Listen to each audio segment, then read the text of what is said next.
Chemical માફિયાઓની પાછલા 1 મહિનામાં જ અલગ અલગ જગ્યાએથી કેમિકલ માફિયાઓ કેવી રીતે પાણી ગંદુ કરી રહ્યા છે અને એની અસર ખેડૂતોના પાક પર થઈ રહી છે, લોકોના સ્વાસ્થ્ય પર થઈ રહી છે, અહેવાલ અમે તમને બતાવ્યા છે। આજે વધુ એક વખત ગાંધીનગરના કલોલ ખાતે ટેન્કર મારફતે કેમિકલ યુક્ત પાણી છે એ કેનાલમાં છોડવામાં આવી રહ્યું છે। એ જ કેનાલના પાણીનો ઉપયોગ ખેડૂતો ખેતી માટે કરી રહ્યા છે અને એમનો ઊભો પાક છે બળીને ખાક થઈ રહ્યો છે, પાકને મોટા પ્રમાણમાં નુકસાન થઈ રહ્યું છે અને ખેડૂતો અવારનવાર આજીજી કરી રહ્યા છે કે આવા કેમિકલ માફિયાઓ વિરુદ્ધ કાર્યવાહી કરવામાં આવે। કારણ કે શું જીપીસીબી વિભાગ આ બાબતથી અજાણ છે?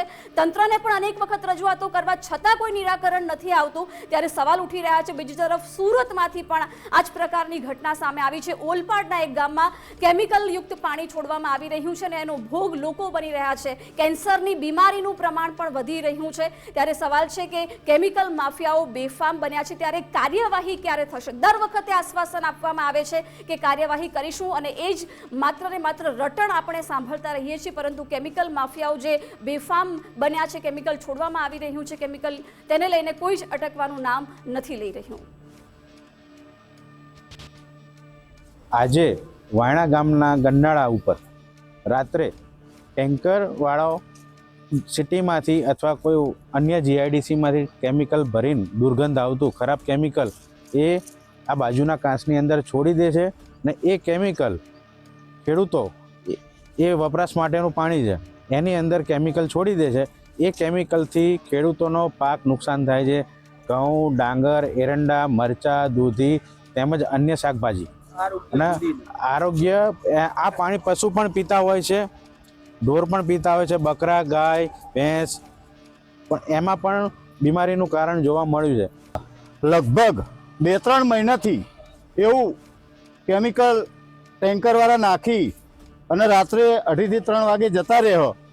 એ નુકસાન લગભગ ચેખલા, અમનગરથી વાસણા, સાણંદ તાલુકાના 25 ગામમાં ઘઉં, એરંડા અને ડોગર શાકભાજી આ બધાના નુકસાન લગભગ આશરે 2-1000 વીઘાને નુકસાન થતાં અમને જાણ થઈ કે આ કેનલમાં કોઈ એવું કેમિકલ છોડી જાય તો અમે વોચ ગોઠવી રાત્રે લગભગ 2:15 ની આજુબાજુ અમે આવ્યા, ત્યારે કેમિકલ ખાલી કરી અને જતા અમે પાછળ ગાડી કરતા તો એ અમારાથી ભાગી ગયો। પબ્લિક પણ પરેશાન થઈ ગઈ, જાગી ગઈ કે આ આવી ગંદકી અને આવી દુર્ગંધ ક્યાંથી આવી, એનાથી પબ્લિક પણ પરેશાન થઈ ગઈ અને ખેડૂતોને પણ બહુ નુકસાન થયું છે। આગળ સુધી આ ચેખલા, અમનગર આજુબાજુના ગામડાના બધાને આ કેનાલમાં છોડવાથી ઢોરાને અને પબ્લિકને પણ બહુ પરેશાની થઈ છે।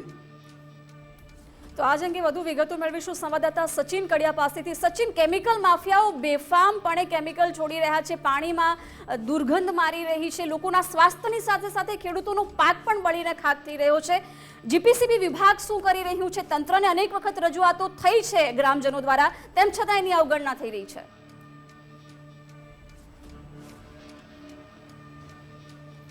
જી, ખાસ જે કહેવાય કે કેમિકલ માફિયાઓ બેફામ બન્યા છે, જેને લઈને જગતનો તાત મુશ્કેલીમાં મુકાયો છે। વાત કરીએ તો કલોલ પાસેના જે વિસ્તારના ગામના લોકો છે તેમાં ખાસ કેમિકલ યુક્ત પાણી જે ફેક્ટરીનું ગંદુ પાણી છે તે કેનાલમાં છોડવામાં આવ્યું હતું, જેને કારણે ખાસ સાંતેજ અને કોલોલની આસપાસના જે લોકો છે, ખેડૂતો છે, તે મુશ્કેલીમાં મુકાયા હતા। કારણ કે રાત્રિ દરમિયાન છેલ્લા 2-3 મહિનાથી કેમિકલ યુક્ત પાણી કેમિકલ માફિયાઓ આ કેનાલમાં છોડી જાય છે ને તેને લઈને ખાસ સાંતેજ જે અને આસપાસના કલોલના વિસ્તારના તમામ ખેડૂતો ખાસ મુશ્કેલીમાં મુકાયા છે, કારણ કે તેમના પાકને નુકસાન થયું છે। સાથે સાથે આ ગૌચરની પણ જમીન છે, એટલે કે ગાયો અને જે ઢોર છે તે પણ આ પાણી પીતા હોય છે, એટલે ઢોરોને પણ નુકસાન થવા પામ્યું છે। ઘણી જગ્યાએ કેમિકલ યુક્ત પાણીને લઈને ઢોર પણ બીમાર પડ્યા છે। આ બાબતે અનેકવાર રજૂઆત કરવામાં આવી છે, ત્યારે ખાસ GJ 27 TG 6676 નંબરનું આ ટેન્કર હતું તેવું ખેડૂતોએ રાત્રિ દરમિયાન પહેરો કરી અને આ ટેન્કરનો પીછો કર્યો હતો, સાથે જ પોલીસ સ્ટેશનમાં ફરિયાદ કરી છે અને એકવાર રજૂઆત કરવા છતાં જીપીસીબી અને જે પોલ્યુશન કંટ્રોલ બોર્ડ દ્વારા કડક કાર્યવાહી કરવામાં આવે તેવી માંગ ઉઠી છે। પોલીસ ખાતે પોલીસ સ્ટેશન ખાતે તમામ લોકોએ ફરિયાદ કરી છે, પરંતુ હજી સુધી કોઈ એક્શન લેવાયા નથી.